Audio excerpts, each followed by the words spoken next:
Deferential Artery Anatomy.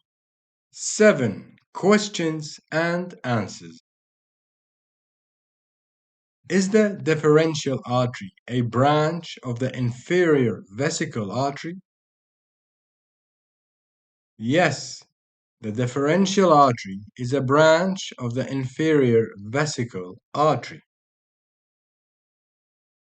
Does the deferential artery supply the vas deferens?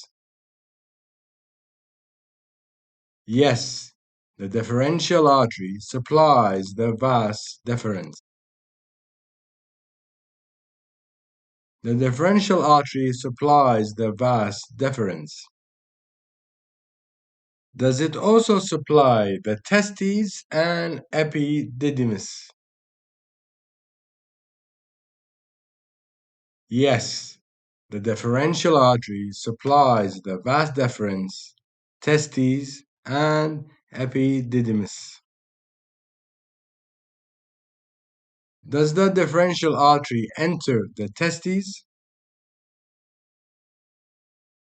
Yes, the deferential artery enters the testes.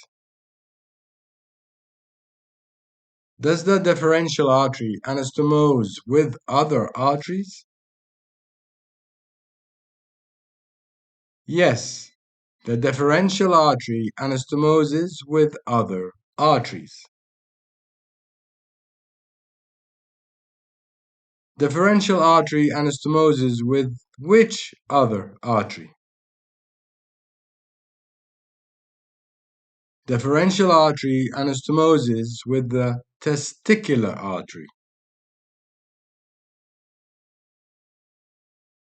Does the deferential artery anastomose with the testicular artery?